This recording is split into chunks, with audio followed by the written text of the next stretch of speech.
तो क्या हाल है व्यूवर्स, जैसे कि हमने पिछले एपिसोड में देखा था, जो सू होता है वो अपने अंकल के पास आया होता है कुछ हेल्प मांगने के लिए। और अब उसके आगे और एपिसोड के शुरू होते ही हमें एक गेम के बारे में बताया जाता है कि 1,24,70,70,81 प्लेयर्स इसको खेल सकते हैं। और ये काफ़ी ज़्यादा अभी तक रैंक कर रहा है और इसको रिलीज हुए 4 साल हो चुके हैं। और इस गेम का नाम है ब्यूटीफुल वर्ल्ड और इसे रिचुअल रियलिटी में भी खेल सकते हैं। किसी ने भी सोचा नहीं था कि इस तरीके का गेम कभी इंडस्ट्री के द्वारा बनाया जाएगा। और इस गेम को बनाने वाला कोई नहीं बल्कि एक इमेच्योर काफ़ी ज़्यादा बड़े एक बिजनेसमैन का लड़का है, जो कि एक सॉफ्टवेयर कंपनी का मालिक है, जो कि आजिन है। और फिर हमें आजिन कंपनी का सीन दिखाया जाता है जहाँ से वो आया होता है। फिर हमें एक बंदे को दिखाया जाता है जो कहता है कि मुझे हमारे प्रेसिडेंट ने बताया था कोई इम्पोर्टेंट है जो मुझे मिलने आने वाला है। फिर हम देखते हैं जो सू होता है वो आसपास देखता है और आसपास देखने के बाद वो काफ़ी ज़्यादा हैरान हो जाता है, क्योंकि आसपास जितने भी लोग थे उसमें से काफ़ी ज़्यादा जो बंदे थे वो अवेकनर्स थे। और फिर जो अपना जो होता है वो कहता है इतने सारे अवेकनर्स। और फिर वो जो एम्प्लॉय होता है वो कहता है कि हाँ, हो सकता है कि हमारी कंपनी में काफ़ी ज़्यादा एम्प्लॉय हैं जो कि अवेकनर्स हैं, और तुम घबराओ मत। और क्योंकि वो भी नहीं चाहते कि वो भी किसी डेंजर में जाए फाइट करने के लिए, और वो बस एक नॉर्मल ज़िंदगी जीने की कोशिश कर रहे हैं। और तुम्हें पता है कि ये हमारे सिक्योरिटी गार्ड के काम में आते हैं और ये हमारे काफ़ी ज़्यादा काम भी आते हैं। और तुम्हें पता है कि कंपनी एक गेम बना रही है जिसमें ये काफ़ी ज़्यादा काम आने वाले हैं। और एक गेम है जो कि अभी डेवलपमेंट में है और मैं उसके बारे में तुम्हें नहीं बता सकता। और फिर जो अपना शो होता है वो कहता है क्या ये गेम बना रहे हैं जो कि हंटर से रिलेटेड। फिर तभी हम जिनो को देखते हैं जो कि कहता है हे सो, कैसे हो तुम? हमें काफ़ी ज़्यादा समय हो गया है मिले हुए। हम काफ़ी ज़्यादा तुम्हारे बारे में पता करने की कोशिश कर रहे थे। जब से कोरिया हार्ड यूनिवर्सिटी में तुम्हारे साथ वो हादसा हुआ था तो तुम्हें पता है तुम्हारे आंट और मैं तुम्हारे लिए कितनी ज़्यादा टेंशन ले रहे थे और तुम्हारी फिक्र कर रहे थे। और फिर जो अपना शो होता है वो कहता है कि आई एम सॉरी अंकल। और फिर जुनू कहता है हाँ आप छोड़ो भी। फिर हम देखते हैं जो वो अपना शो होता है वो अपनी एक बैग से टेबलेट निकालता है। वो कहता है कि अंकल इधर देखिए। फिर जो जिनो होता है वो कहता है कि तुम इतनी जल्दी बिजनेस में उतर आए। और फिर हमें वही कन्वर्सेशन दिखाया जाता है जो कि हमें पिछले एपिसोड में दिखाया जाता है, जहाँ जिनो बोलता है कि तुम चाहते हो कि तुम्हारे अंकल तुम्हें इनफ सपोर्ट करें ताकि तुम एक डेंजन के अंदर जा सको। सो कहता है कि मैं आपके लिए ऐसा कुछ लाया हूँ जिसे आप रिफ्यूज नहीं कर सकते। और फिर जिन्हों कहता है कि तुम चाहते हो कि तुम्हारे अंकल तुम्हें इनफ सपोर्ट करें। तो जो अपना शो होता है वो कहता है कि हाँ बिल्कुल। और फिर अपना शो कहता है कि आपको बस उस डेंजन को खरीदना है और जितने बंदे मैं कहता हूँ उतने मेरे संग भेज दो, और वहाँ जितने भी एसेंस मिलेंगे या कुछ भी वहाँ मिलेगा वो मैं आपको दे दूंगा। और फिर शो कहता है कि अंकल आपको पता है कि मैं अकेले ही एक डी या सी रैंक के डेंजन को अकेले ही कंप्लीट कर सकता हूँ।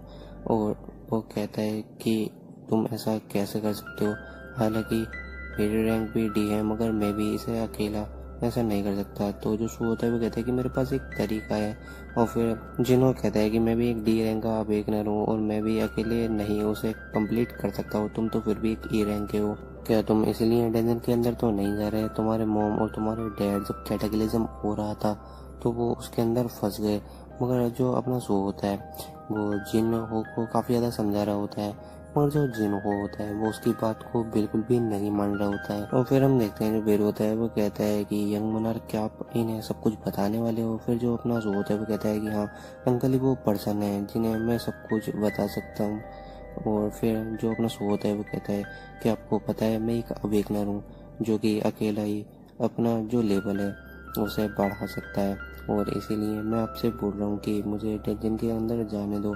और यहाँ काफ़ी ज़्यादा जो आउटर स्पेस है, जो गिटानिस हैं, उन्होंने हमारे ऊपर अटैक किया है और मैं अपना लेवल बढ़ाऊँ इससे ताकि हमें मदद हो सके। और अगर मुझे उन्हें सच में रोकना है तो अपने आप को स्ट्रॉन्ग करना होगा।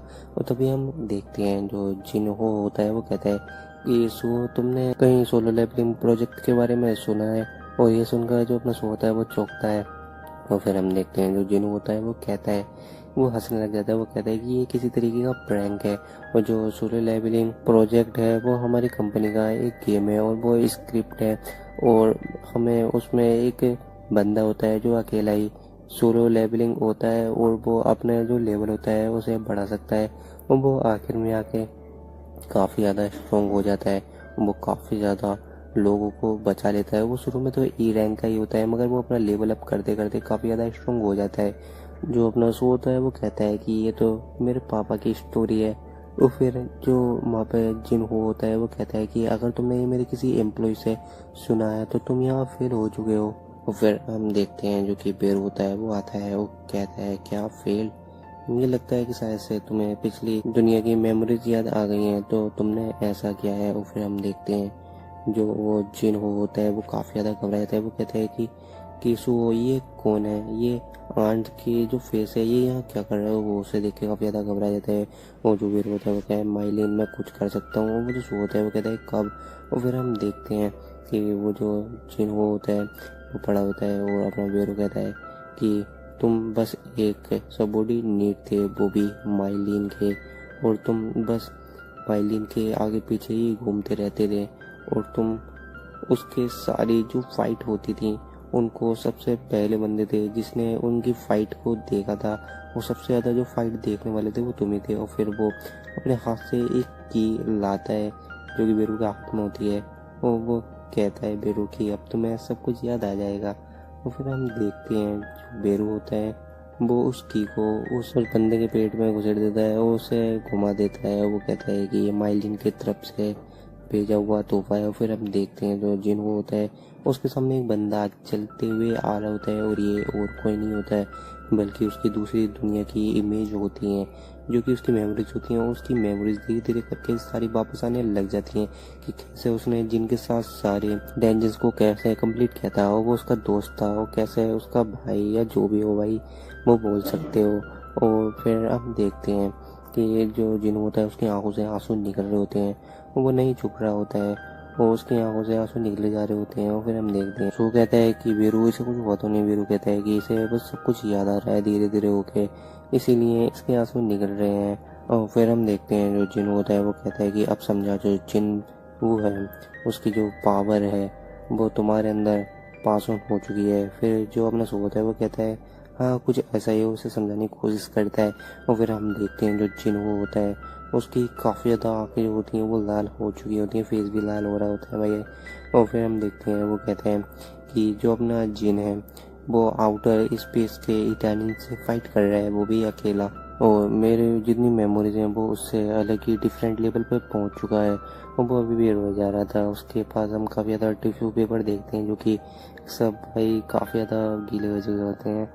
फिर हम देखते हैं कि वो जो होता है वो कहता है कि तुम मेरे लिए एक प्रपोजल लेकर आए ताकि तुम अपना काम काफ़ी ज़्यादा आसानी से कर सको। तुम बिल्कुल अपने डैड की तरह हो और तुम अपना काम काफ़ी ज़्यादा आसानी से कर सको इसीलिए मेरे पास आए और तुम काफ़ी ज़्यादा ज़िद्दी हो। फिर वो कहता है कि ठीक है सडनली मैं तुम्हारा ऑफर एक्सेप्ट करता हूँ। ये सुनकर जो सो होता है वो काफ़ी ज़्यादा खुश हो गया होता है। और फिर हम जिनों को देखते हैं जो कि सोच रहा होता है कि जिन आउटर स्पेस में उन इटालियंस का अकेले ही मुकाबला कर रहा है और उसने मेरी मेमोरीज लाने के लिए उनसे कहा है, यानी कि उसने मुझे एक और मौका दिया है।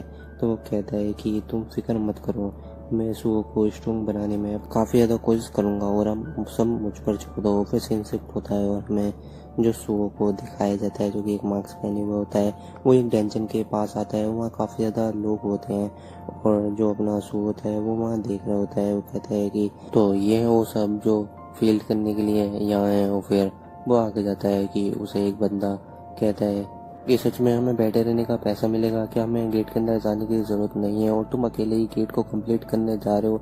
और जो सो होता है वो कहता है हाँ बिल्कुल। फिर वो बंदा कहता है कि हमें नहीं पता ये तुम्हारा कॉन्फिडेंस है ये तुम्हारी कोई स्किल, मगर तुम बाद में रेगरेस मूव दे रहे हो। आई होप कि ये तुम्हें पता है और अगर डेंजन में कुछ भी अंदर गड़बड़ हो तो तुम हमें बुला सकते हो।